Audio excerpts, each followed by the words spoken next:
کہ سال میں مردہ ایک ہی بار کھاتا ہے، باقی 360 پر 5 دن اسے بھوک نہیں لگتی، ایک ہی دن کھاتا ہے مردہ؟ کیا ہے آپ کا عقیدہ؟ مردوں کو کیا ان کھانے پینے کی ضرورت ہے؟ اگر وہ اچھا ہے تو مقام علیین میں جنت کی حوریں اور جنت کی نعمتوں کو حاصل کر رہا ہے، کہ دنیا کے سڑی پڑی چیزیں کھانے کے لیے آئے گا؟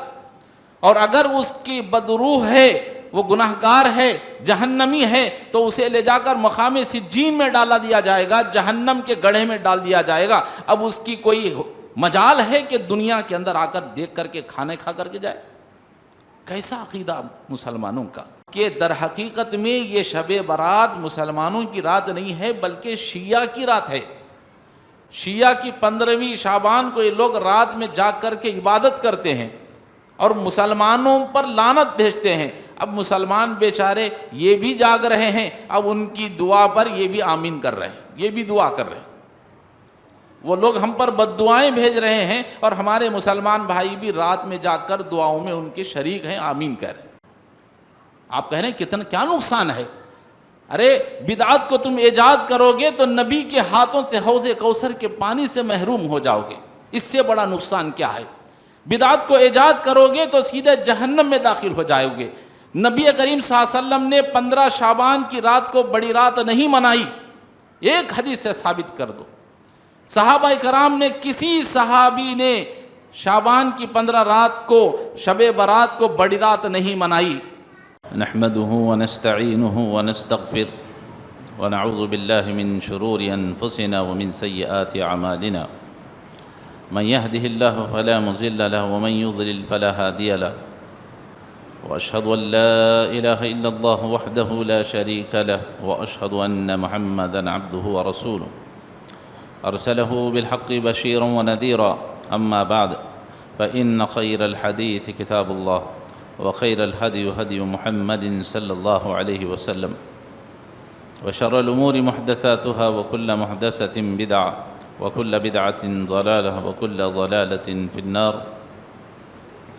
فأعوذ بالله السميع العليم من الشيطان الرجيم بسم الله الرحمن الرحيم خاف والقرآن المجيد بل عجبوا أن جاءهم منذر منهم فقال الكافرون هذا شيء عجيب أئذا متنا وكنا ترابا ذلك رجع بعيد قد علمنا ما تنقص الأرض منهم وعندنا كتاب حفيظ بل كذبوا بالحق لما جاءهم فهم في أمر مريج أفلم ينظروا إلى السماء فوقهم كيف بنيناها وزيناها وما لها من فروج والأرض مددناها وألقينا فيها رواسي وأنبتنا فيها من كل زوج بهيج تبصرة وذكرى لكل عبد منيب ونزلنا من السماء ماء مباركا فأنبتنا به جنات وحب الحصيد والنخل باسقات لها تلع نزيد رزقا للعباد وأحيينا به بلدة ميتا كذلك الخروج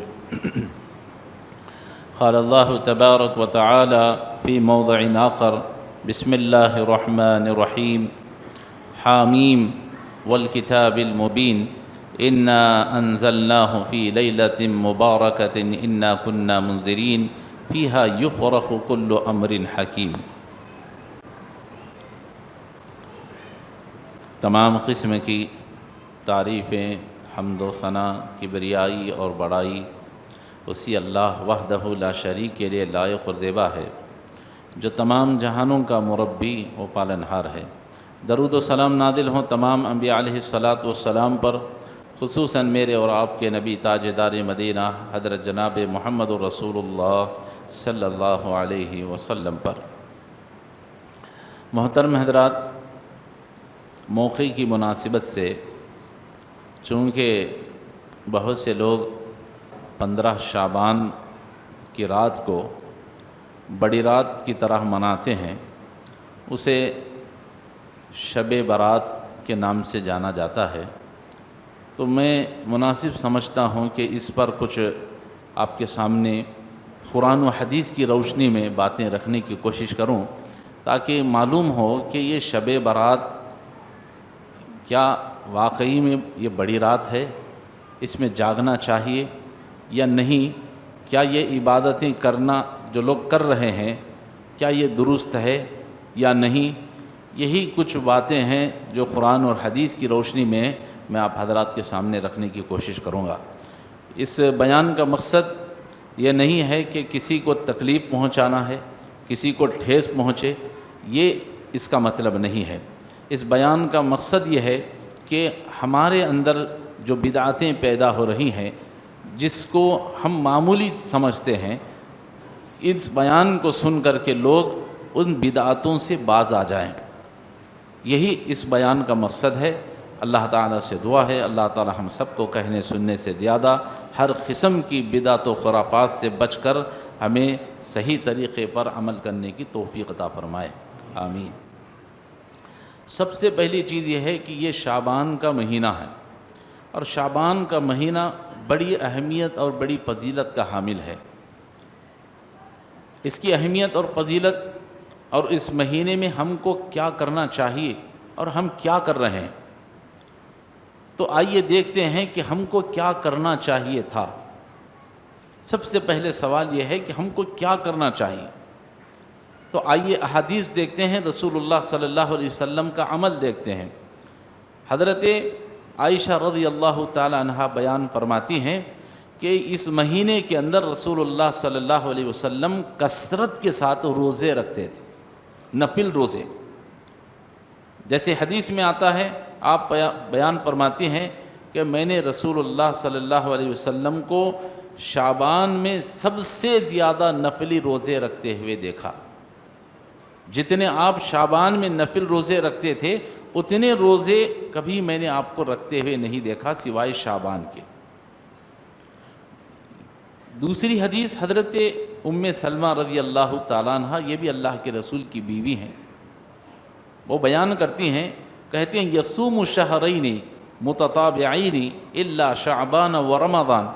وہ بیان کرتی ہیں کہ میں نے رسول اللہ صلی اللہ علیہ وسلم کو 2 مہینے مسلسل روزہ رکھتے ہوئے نہیں دیکھا سوائے شعبان و رمضان کے۔ یعنی رسول اللہ صلی اللہ علیہ وسلم 2 مہینے مسلسل روزہ رکھتے تھے۔ کون کون سے مہینے؟ الا شعبان و رمضان، کہتی ہیں ایک شعبان کا مہینہ اور دوسرا رمضان کا مہینہ۔ تو آخر کیا بات ہے کہ رسول اللہ صلی اللہ علیہ وسلم شعبان کے مہینے میں کثرت سے روزے کیوں رکھتے تھے؟ اتنے روزے آپ صلی اللہ علیہ وسلم کیوں رکھتے تھے؟ تو یہی سوال حضرت اسامہ بن زید رضی اللہ تعالیٰ عنہ، جو اللہ کے رسول صلی اللہ علیہ وسلم کے سب سے چہیتے صحابی ہیں، وہ جو ہے اللہ کے نبی صلی اللہ علیہ وسلم سے سوال پوچھتے ہیں، کہتے ہیں اللہ کے رسول کیا بات ہے کہ اب جب شعبان کا مہینہ آتا ہے تو آپ کثرت کے ساتھ روزے رکھتے ہیں، اتنے روزے آپ کیوں رکھتے ہیں؟ تو اللہ کے نبی صلی اللہ علیہ وسلم نے فرمایا اسامہ، لوگ رجب اور رمضان کے درمیان میں جو مہینہ آتا ہے، اس سے پہلے جو مہینہ گیا کون سا ہے؟ وہ رجب کا مہینہ ہے۔ اب اس کے بعد جو مہینہ آئے گا وہ کون سا ہے؟ رمضان کا ہے۔ تو رسول اللہ صلی اللہ علیہ وسلم فرماتے ہیں کہ لوگ رجب اور شعبان کے درمیان میں جو مہینہ ہے، کون سا؟ یہ شعبان کا ابھی جو چل رہا ہے۔ تو اس شعبان کی اہمیت اور اس کی فضیلت سے لوگ غافل ہیں، حالانکہ یہ مہینہ وہ ہے، اللہ کے نبی فرما رہے ہیں کہ یہ مہینہ وہ ہے کہ جس میں لوگوں کے اعمال اللہ کے دربار میں پیش کیے جاتے ہیں۔ سال بھر میں جو بھی آدمی اعمال کرتا ہے، وہ تمام اعمال کو اسی مہینے میں اللہ کے دربار میں پیش کیا جاتا ہے۔ تو اللہ کے نبی صلی اللہ علیہ وسلم فرماتے ہیں کہ میری چاہت اور تمنا ہے کہ میرے اعمال اللہ رب العالمین کے دربار میں اس حالت میں ہوں کہ میں روزے کی حالت میں رہوں۔ میرے اعمال جب اللہ کے دربار میں پہنچیں تو میں اس حالت میں رہوں کہ میں روزے کی حالت میں ہوں۔ تو رسول اللہ صلی اللہ علیہ وسلم شعبان کے مہینے میں کثرت کے ساتھ اس لیے روزہ رکھتے تھے کیونکہ یہ اعمال کے پہنچنے کا مہینہ ہے۔ تو رسول اللہ صلی اللہ علیہ وسلم کی چاہت یہی ہے کہ میں اس حالت میں رہوں، جب اعمال میرے کھولے جائیں تو اللہ تعالیٰ دیکھے کہ میرا بندہ روزہ رکھے ہوئے۔ تو میں آپ حضرات سے بھی گزارش کرتا ہوں کہ اس مہینے میں کثرت سے روزہ رکھنے کی کوشش کریں، اور خصوصاً وہ مرد جن کے رمضان میں روزے چھوٹ گئے ہیں، وہ ان مہینوں کے اندر قضا کر لیں، اس مہینے کے اندر، اس لیے کہ بعد میں پھر رمضان کا مہینہ شروع ہوگا تو پھر آپ کا اکاؤنٹ نہیں ہوگا۔ اور جو خواتین جن کے روزے رمضان میں چھوٹ گئے تھے عذر کی وجہ سے، جو ماہانہ عذر ان کو پیش ہوتا ہے، تو وہ روزے جو ان کے چھوٹ گئے تھے، وہ عورتوں سے، خواتین سے گزارش ہے کہ وہ ان دنوں کے اندر جلد سے جلد روزے رکھ لیں۔ پھر آخری ہفتے میں روزے رکھنے سے اللہ کے رسول صلی اللہ علیہ وسلم نے منع فرمایا، کیونکہ آدمی یہ نفلی روزے رکھ کر تھک جائے گا تو پھر رمضان کے روزے جو روزے فرض ہیں اس میں آدمی کے روزوں میں خلل ہوگا، اس لیے اللہ کے نبی صلی اللہ علیہ وسلم نے آخری ہفتوں میں شعبان کے 15 آدھا مہینہ گزرنے کے بعد روزہ رکھنے سے منع کیا۔ تو بہرحال تو اس پورے دلیل سے معلوم یہ ہوتا ہے کہ ان شعبان کے مہینے میں ہم سب کو کثرت سے روزہ رکھنا چاہیے، لیکن ہم نے وہ کام نہیں کیا۔ جیسے روزے رکھنے چاہیے تھے ہم نے ویسے روزے نہیں رکھے۔ اب ہم کر کیا رہے ہیں؟ اب ہم جو ہے اس شعبان کے مہینہ جیسا ہی آتا ہے تو ہمارے دماغ میں ایک ہی بات گھومتی ہے کہ شعبان کا مہینہ آ گیا، بڑی رات آنے والی، شب برات آنے والی۔ تو محترم حضرات، آئیے یہ جو شب برات جسے کہتے ہیں، پہلے اس لفظ پر ہم تحقیق کرتے ہیں۔ شب برات، شب کہتے ہیں رات کو اور برات کہتے ہیں بیزارگی کو، یعنی اس رات کے معنی کیا ہے؟ شب برات کے معنی بیزارگی کی رات۔ تو اب ہم کس کے بارے میں بیزارگی کی رات کر رہے ہیں؟ میں یہ بتانا چاہتا ہوں کہ یہ جو کامبینیشن ہے نا رات کا اور بیزارگی کا، یہ قرآن و حدیث سے کامبینیشن ثابت نہیں ہوتا، اس لیے کہ لیلۃ القدر، ہم شب قدر کہتے ہیں، اصل میں شب کا جو لفظ ہے نا وہ قرآن کا لفظ نہیں ہے، عربی لفظ نہیں ہے۔ شب کا جو لفظ ہے وہ فارسی کا لفظ ہے۔ تو اللہ تعالیٰ نے کہیں بھی شب قدر نہیں کہا، لیلۃ القدر کہا۔ ایسے ہی یہ جو شب برات ہے، یہ شب برات ہم نے نام رکھا ہے، لیکن حقیقت میں قرآن و حدیث میں شب برات کا کہیں بھی ذکر نہیں ہے۔ شب جو لفظ ہے وہ عربی کا لفظ نہیں ہے، فارسی کا لفظ ہے، اور برات کے معنی ہیں بیزارگی کی، قرآن کا لفظ ہے۔ تو آپ ٹیلی کر لیں، آپ رسول اللہ صلی اللہ علیہ وسلم نے کیا ایسا لفظ کہا ہے فارسی کا لفظ؟ نہیں ہے۔ اللہ کے نبی صلی اللہ علیہ وسلم کی جتنی حدیثیں ہیں وہ سب عربی میں ہیں، اور احادیث بھی جو ہیں وہ عربی میں ہیں۔ تو لفظ شب جو ہے وہ فارسی کا لفظ ہے، معلوم یہ ہوتا ہے کہ یہ لفظ قرآن و حدیث سے ثابت نہیں۔ تو پھر یہ شب برات آئی کہاں سے؟ میں نے بڑی تحقیق کی تو پتہ چلا کہ شیعہ کی ایک دو کتابیں ہیں۔ ایک کتاب کا نام ہے تحفۃ العوام، اور دوسری کتاب ہے شیعہ کی بڑی مشہور کتاب، اس کا نام ہے اصول کافی۔ شیعہ کا عقیدہ یہ ہے 15 شعبان کی رات میں کہ 15 شعبان کی رات کو یہ لوگ رات میں جاگتے ہیں، عبادت کرتے ہیں، دعائیں مانگتے ہیں۔ کس لیے رات میں جاگتے ہیں 15 شعبان کی رات کو شیعہ؟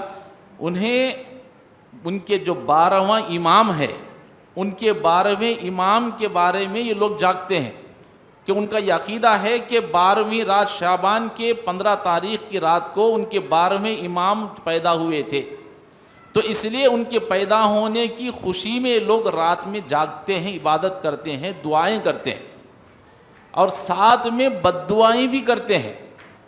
اس میں لفظ لکھا ہوا ہے وَلَّعْنَ جَمِيعُ الظَّالِمِينَ، وہ یہ دعا کرتے ہیں کہ اللہ ظالموں کے اوپر لعنت فرما۔ سوال یہ ہے کہ ظالم کون ہیں ان کی نظر میں؟ شیعہ جو ہے رات میں 15 شعبان کی رات کو یہ لوگ جاگتے ہیں اس شب برات میں اور دعا کرتے ہیں اللہ ظالموں پر لعنت فرما۔ تو سوال یہ ہے کہ ان کی نظر میں ظالم کون ہیں؟ وہ بد دعا کس کے لیے کر رہے ہیں؟ تو اسی اصول کافی کے اندر لکھا ہوا ہے، وہ کہتے ہیں کہ ظالم ہماری نظر میں وہ ہے جو ہمارے امام کو نہیں مانتا۔ کس کو؟ شیعہ کا جو 12واں امام ہے جو اس کو نہیں مانتا ہم اس کے اوپر لعنت بھیجتے ہیں۔ تو معلوم یہ ہوا کہ در حقیقت میں یہ شب برات مسلمانوں کی رات نہیں ہے بلکہ شیعہ کی رات ہے۔ شیعہ کی 15ویں شعبان کو یہ لوگ رات میں جاگ کر کے عبادت کرتے ہیں اور مسلمانوں پر لعنت بھیجتے ہیں۔ اب مسلمان بیچارے یہ بھی جاگ رہے ہیں، اب ان کی دعا پر یہ بھی آمین کر رہے ہیں، یہ بھی دعا کر رہے ہیں۔ وہ لوگ ہم پر بد دعائیں بھیج رہے ہیں اور ہمارے مسلمان بھائی بھی رات میں جا کر دعاؤں میں ان کے شریک ہیں، آمین کہہ رہے ہیں۔ تو یہ ہے شب برات کی حقیقت۔ شب برات کا لفظ قرآن اور حدیث میں کہیں نہیں ہے، ایک فارسی کا لفظ ہے اور ایک دوسرا قرآن کا لفظ ہے، تو دونوں کا میل کامبینیشن صحیح نہیں ہے، قرآن حدیث سے ثابت ہوا کہ غلط ہے۔ اور جو لوگ رات میں شب برات کے نام سے بڑی رات مناتے ہیں، وہ لوگ اس رات میں ان کا یہ عقیدہ ہے کہ اللہ تبارک و تعالیٰ یہ شب برات کی رات میں 15 شعبان کی رات کو اللہ تعالیٰ آسمان دنیا پر آتا ہے۔ حدیث پیش کی جاتی ہے کہ رسول اللہ صلی اللہ علیہ وسلم نے فرمایا کہ 15 شعبان کی رات کو رات میں قیام کرو اور دن میں روزہ رکھو، کیونکہ اللہ تبارک و تعالیٰ 15 شعبان کی رات کو آسمان دنیا پر نزول ہوتا ہے اور لوگوں سے کہتا ہے کون ہے تم میں سے جو مجھ سے معافی مانگتا ہے میں اس کو معاف کر دوں، کون ہے جو تم میں سے مقروض ہے میرے سے مانگے میں اس کے قرضوں کو ادا کر دوں، کون ہے تم میں سے جو بیمار ہے مجھ سے مانگے میں اس کی بیماری کو دور کر دوں۔ یہ سلسلہ صبح کی نماز تک چلتا ہے، یہ حدیث پیش کی جاتی ہے، لیکن علامہ البانی رحمۃ اللہ علیہ نے اپنے سلسلۃ الضعیفہ کے اندر حدیث کو نقل کیا ہے اور کہا کہ یہ حدیث من گھڑت ہے، گھڑی ہوئی حدیث ہے اور یہ بالکل ضعیف حدیث ہے۔ یہ حدیث جو پیش کی جاتی ہے، یہ عقیدہ رکھا جاتا ہے اللہ تعالیٰ رات میں قیام آتا ہے، اللہ تعالیٰ اس لیے ہم کو قیام کرنا چاہیے، قیام کا معنی نماز پڑھنی چاہیے۔ تو نماز کون سی پڑھتے ہیں؟ اس نماز کا نام ہے نماز صلاۃ الفیہ۔ صلاۃ الفیہ کے نام سے نماز پڑھی جاتی ہے، یعنی 100 رکعت والی نماز۔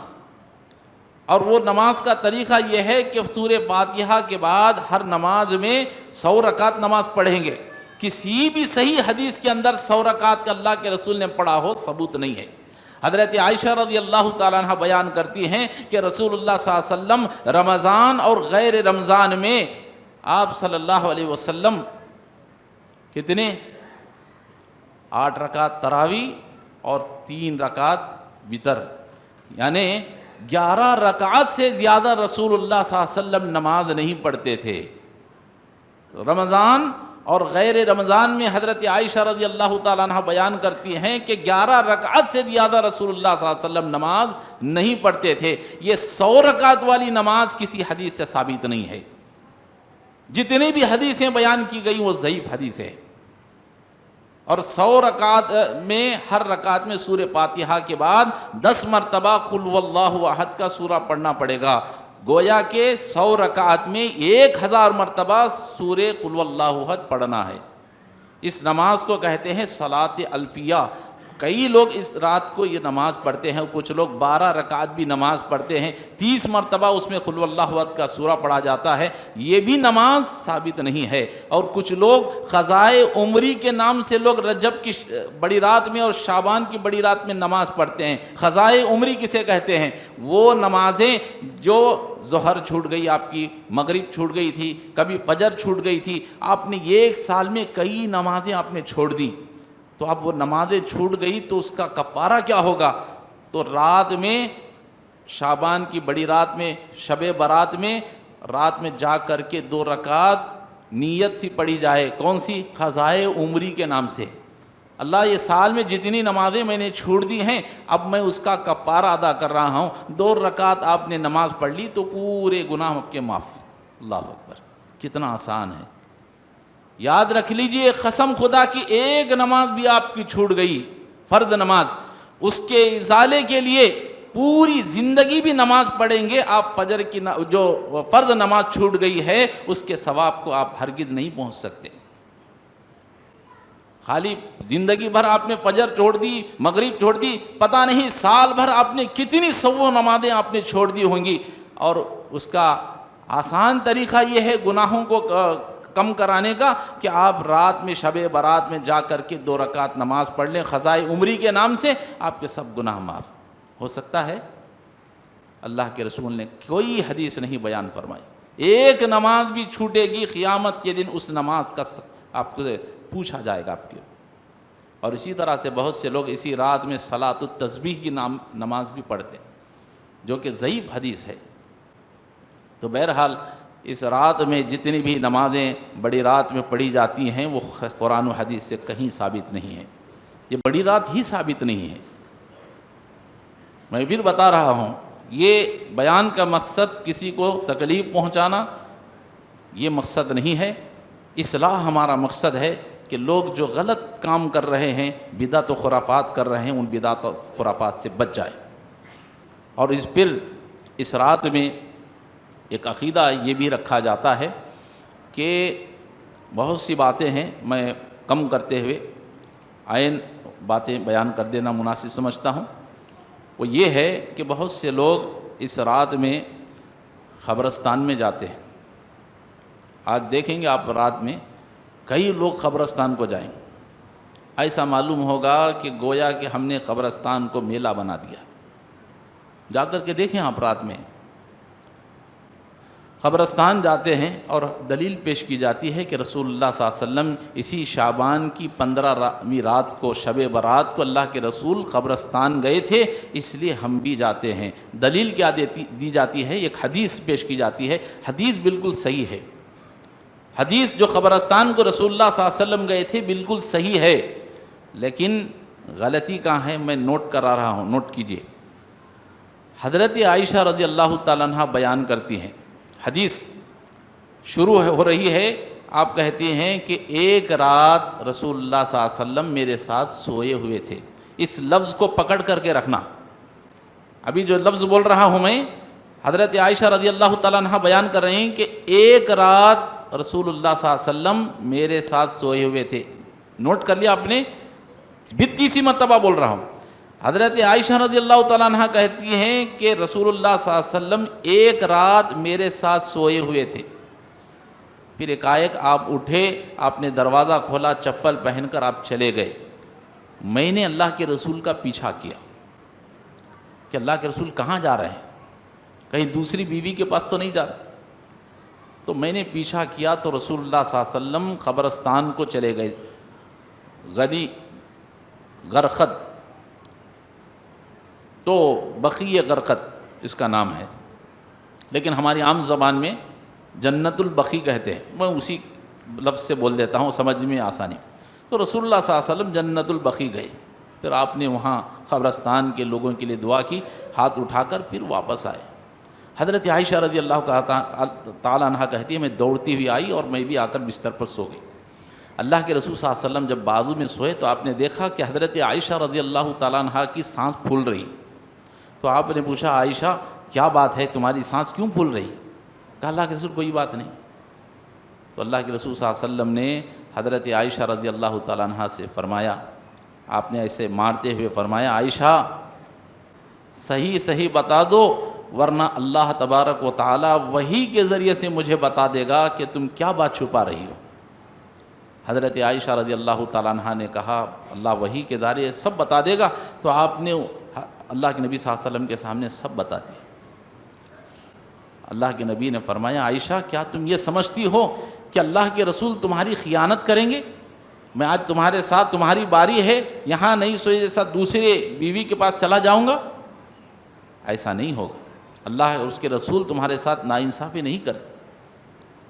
پھر آپ نے فرمایا عائشہ در حقیقت بات یہ ہے کہ تم سوئی ہوئی تھی، تمہارا کپڑا کچھ ہٹا ہوا تھا، جبرائیل علیہ السلام اندر تشریف نہیں لائے، باہر سے انہوں نے مجھے آواز دی، میں نے کہا جبرائیل کیا بات ہے؟ کہا اللہ نے آپ کو حکم دیا ہے کہ آپ جنت البقیع کے جو لوگ ہیں، سوئے ہوئے ہیں، شہداء ہیں، صالحین ہیں، جو لوگ مر چکے ہیں، اللہ کے رسول آپ ان کے لیے جا کر قبرستان میں دعا کر کے آئی۔ تو میں دعا کر کے آیا تو حضرت عائشہ رضی اللہ تعالیٰ عنہ نے فرمایا اللہ کے رسول جب قبرستان کو جائے تو کون سی دعا پڑھے؟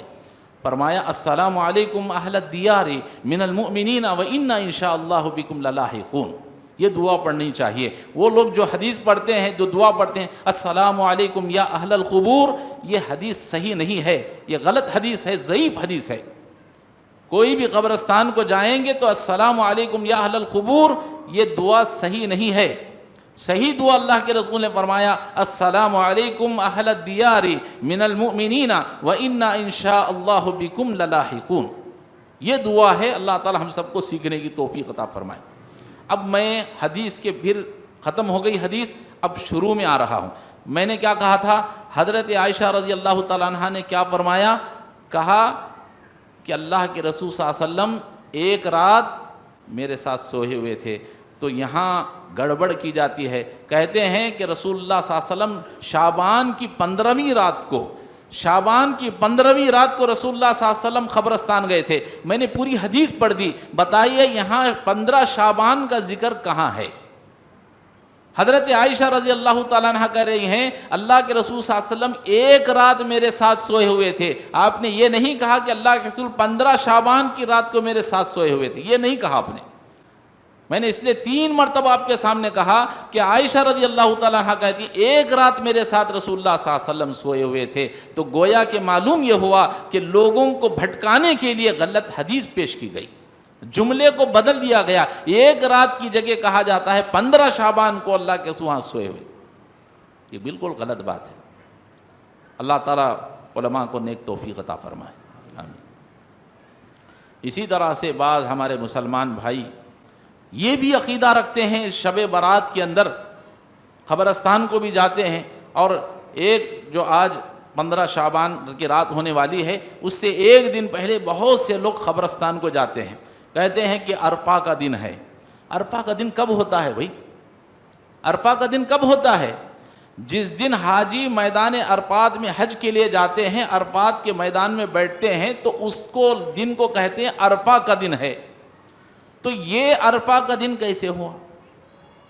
قبرستان کو جانے کے لیے کہتے ہیں عرفہ کا دن ہے، عرفات کے میدان کو جا رہے ہیں یا آپ قبرستان کو جا رہے ہیں؟ تو یہ بالکل غلط بات ہے۔ یہ لفظ جو دیا گیا ہے بالکل غلط حدیث، غلط لفظ ہے۔ تو یہ عقیدہ رکھا جاتا ہے، اور نعوذ باللہ یہ بھی کہا جاتا ہے یہ جو شب برات ہے یہ مردوں کی عید ہے، مردوں کی عید ہے، بڑوں کی عید ہے، بڑوں کو عود ڈالنے کی عید ہے۔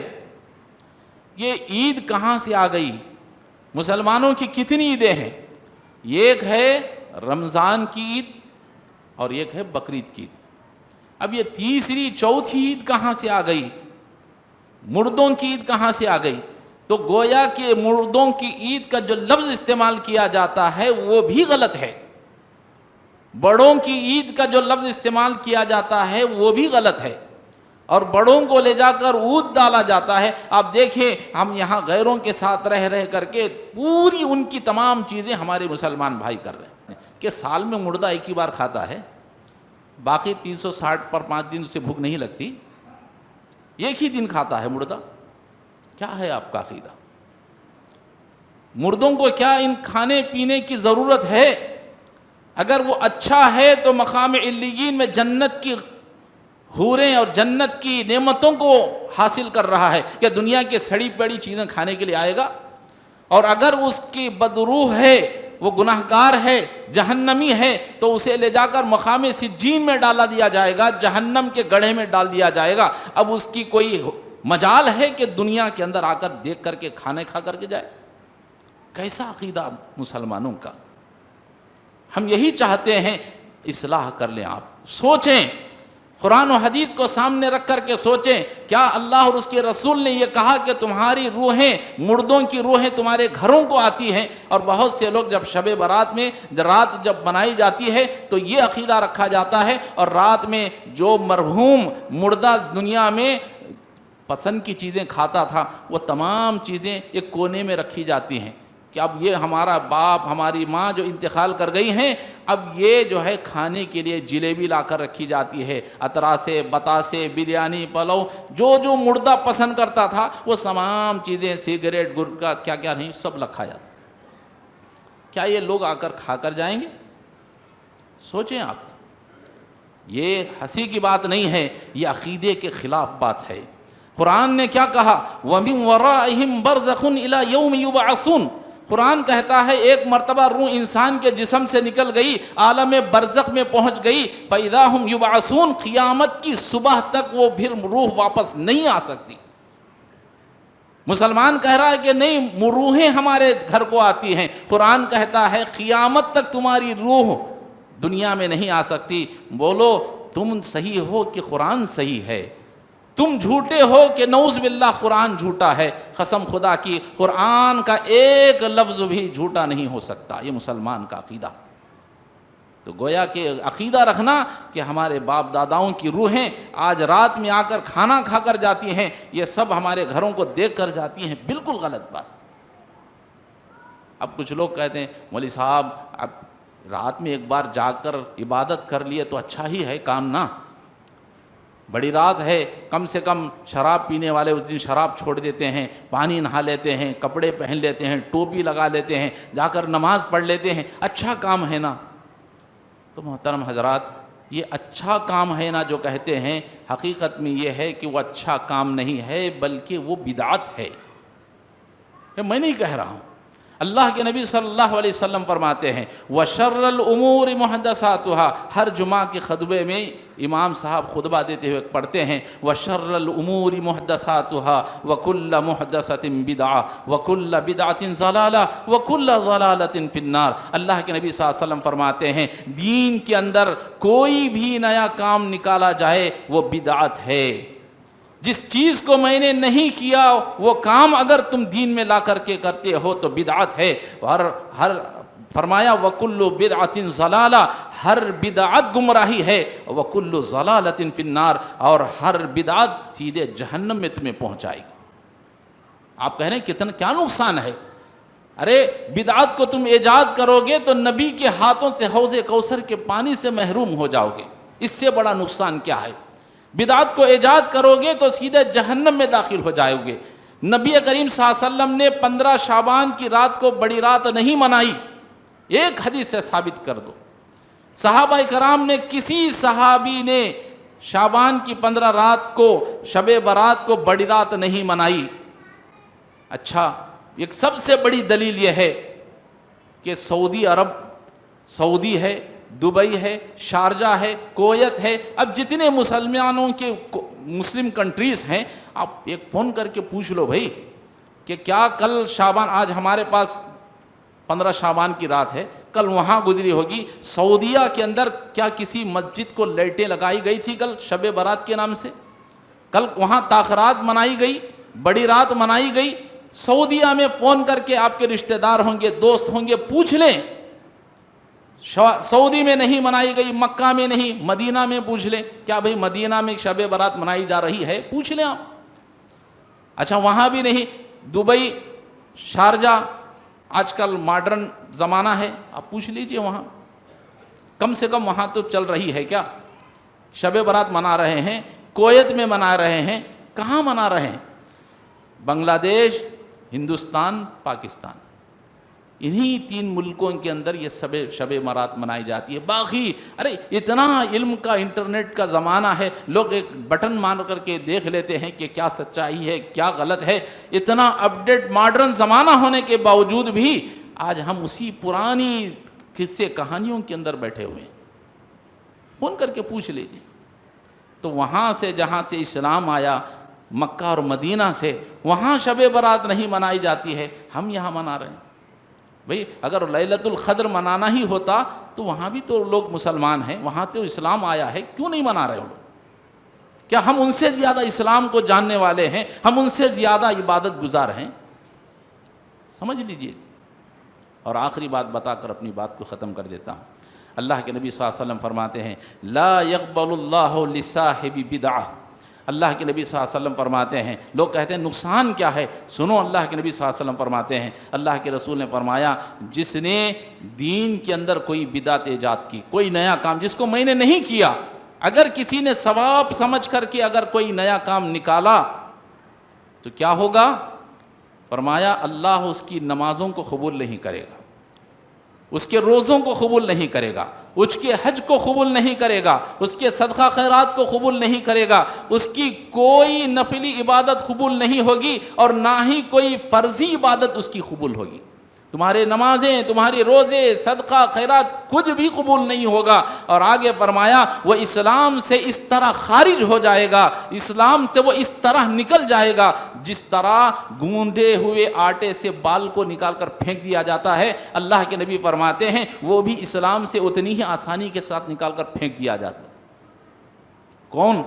بدعتی، جس نے نبی نے نہیں کیا، اگر وہ کام ایسا کرتا ہے تو اسے دین سے ایسے ہی باہر کر دیا جائے۔ اتنا بڑا نقصان ہے۔ اس لیے اللہ کے لیے سوچو، غور و فکر کرو کہ ہم جو کر رہے ہیں کیا قرآن و حدیث سے ثابت ہے یا نہیں۔ ہم بڑی رات کی طرح ایسا معلوم ہو رہا ہے۔ میں بتانا چاہتا ہوں جو شب قدر رمضان میں آتی ہے وہ اس کی اہمیت ہمارے پاس نہیں ہے، اس کی اہمیت زیادہ ہے۔ جبکہ اللہ تعالیٰ نے شب قدر کے بارے میں فرمایا کہ ہم نے اس پہ قرآن کو نازل کیا اور وہ 1000 مہینوں کی عبادت سے بہتر ہے، اس کا ہمارے پاس اہتمام نہیں ہے، اس رات کا ہمارے پاس اہتمام۔ اصل کو ہم نے چھوڑ دیا، نخل کو ہم نے پکڑ لیا۔ اللہ تعالیٰ سے دعا ہے اللہ تعالیٰ ہم سب بھائیوں کو دین کی صحیح سمجھ ہمیں حاصل کرنے کی توفیق عطا فرمائے۔ آج جیسے بہت سے لوگ بھائی ہمارے روزے رکھے ہوئے ہیں، قرآن حدیث سے ثابت نہیں ہے، قرآن حدیث سے ثابت نہیں ہے روزہ رکھنا بڑی رات کا، یہ حدیث سے ثابت نہیں ہے۔ تو اس لیے غور و فکر کریں۔ اور بہت سے لوگ پلاؤ پکا رہے ہیں، بریانی پکا رہے ہیں، کیا بھائی بڑی رات ہے؟ کھیر پوریوں کی عید کے نام سے لوگ مشہور کرتے ہیں، تو یہ سب اسلام کے اندر نہیں ہے۔ اللہ تعالیٰ سے دعا ہے اللہ تعالیٰ ہم سب کو کہنے سننے سے زیادہ ان تمام باتوں کو سمجھنے کی توفیق عطا فرمائے، عمل کرنے کی توفیق عطا فرمائے۔ ہم پہلے خود سوچیں، پھر ہمارے گھروں کے اندر بھی ہماری عورتوں کو، اپنے گھر والوں کو سمجھائیں کہ نہیں بھائی یہ اسلام میں نہیں ہے، ہمیں ان بدعتوں سے بچنا چاہیے۔ الحمدللہ آج بہت سے علماء کرام، میں ابھی سنا کہ لوگ علماء کرام ان کے اماموں نے خود اپنے مساجد میں کہا کہ بھائی یہ جس طرح سے عبادت کی جا رہی ہے قرآن و حدیث میں ثابت نہیں ہے، ایسے نہیں کرنا چاہیے۔ اللہ تعالیٰ ان کو توفیق دے رہا ہے، وہ لوگ بھی کہہ رہے ہیں۔ اللہ تعالیٰ ہم سب کو عمل کی توفیق عطا فرمائے، آمین۔ وآخر دعوانا الحمدللہ رب العالمین۔ بارک اللہ لنا ولکم فی القرآن العظیم ونفعنا وإیاکم بالآیات والذکر الحکیم، انہ تعالی جواد کریم ملک ورؤوف حلیم رب حلیم۔